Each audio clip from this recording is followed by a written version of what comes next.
my God, this is really quite a ridiculous machine.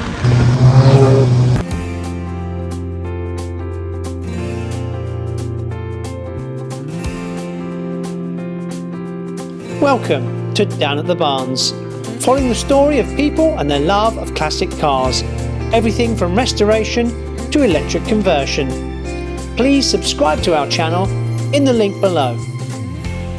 Welcome to Down at the Barns. We're here today with this rather fantastic machine owned by Russ here. So Russ, how did we get to a Formula vehicle that's running around the roads? Dates back a very long time. I've always been a car nut from a very early age. I was running a car workshop through my sort of 30s and 40s, and was a mad Formula One fan at the time, watching Nigel Mansell, Chucky's Williams around the various circuits around the world. And I just thought how cool it would be to actually put something that at least looked something like that on the road. It stemmed, the idea stemmed from there. That was back in the 80s, 90s. I didn't get a chance to do it until I semi-retired in the early 2000s. So. And what pushes this thing along? I mean, this one has a ZZR 1400 engine, Kawasaki motorcycle engine, about 190 brake horse, and plenty of torque as well. 6 gears and a screaming soundtrack around to 11,500 RPM. So it, yeah, I guess the part. Fits with the image of the vehicle. Yeah, I mean, could it have a car engine in it? Yeah, they can be built with a car engine. The donor vehicle is Toyota MR2 Mark 1, and you can use the Toyota engine. We've never built it with any other car engine, but I would imagine you'd get any sort of modern, up to about a 2 litre or so. But I tend to agree with you. The screaming soundtrack that you get from a high revving motorcycle engine really fits with the image of the car, absolutely. doesn't it? Yeah. So what do you have to do to make it road legal? The cars are Furore.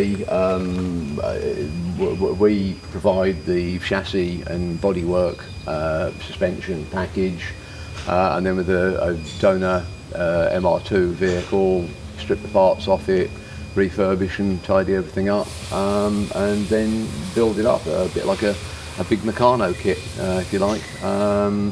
It then goes through IVA testing, which is individual vehicle approval, which obviously checks on things like you've got the adequate lighting and it's at the right heights and so on, and the car doesn't have any nasty sharp edges that are going to carve pedestrians into pieces. Right, yeah. Then you register with the DVLA. So I think both the vehicle and the company is called Furore. Yeah. Yeah. I mean, I can sort of guess, looking at it, the name, but what was your thinking behind that? Furore, however you pronounce it, it's all about creating excitement and creating a bit of a stir, and I think it does that everywhere it goes. So. Yeah. Well, it must do. I mean, do you get pulled up by the police regularly? No. We used to have to take the cars up to DVLA at Chelmsford with no number plates on. With no number plates, I've been stopped twice, but then you've obviously explained and shown the paperwork and they're fine. I've only ever been stopped once with number plates on the car, and even then it was a motorcycle cop who said, "Oh, I didn't see the front registration plate." And I think that was just an excuse because he then asked me a lot of technical questions about it and what it was. It's probably an F1 fan or something. Probably, yeah. Fantastic, But yes, I mean, it's never been a problem. I mean, insurance is quite simple and so on. So, how do our viewers? How do they get one of these? I mean, what's the process? The website's on the rear wing, Furore Cars, and you can buy it as a kit, or we do builds specifically for people, but they don't happen particularly quickly. No.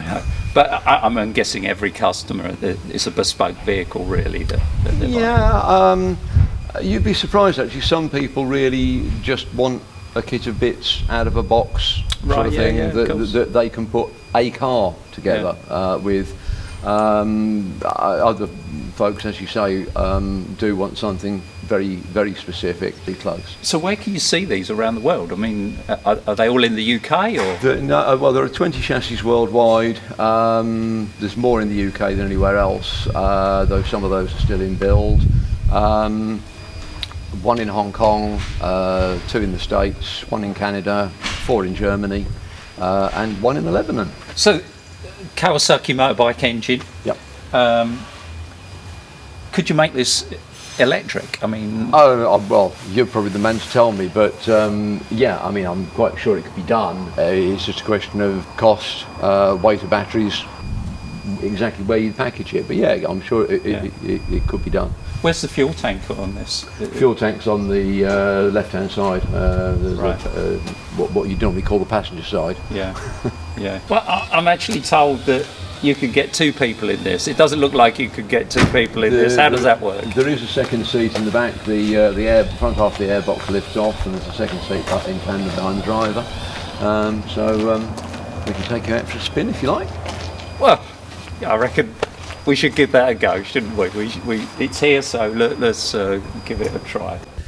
So, with a little bit of trepidation and anticipation, excitement as well, I guess, we need to get on a crash helmet and get in the car. Let's go down the road and see what this thing can do.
Oh my god, this is really quite a ridiculous machine.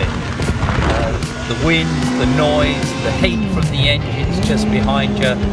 I don't know how anybody ever got down to Le Mans in one piece, and certainly my back wouldn't have got down there in one piece. You need to be fit to be going around in this thing.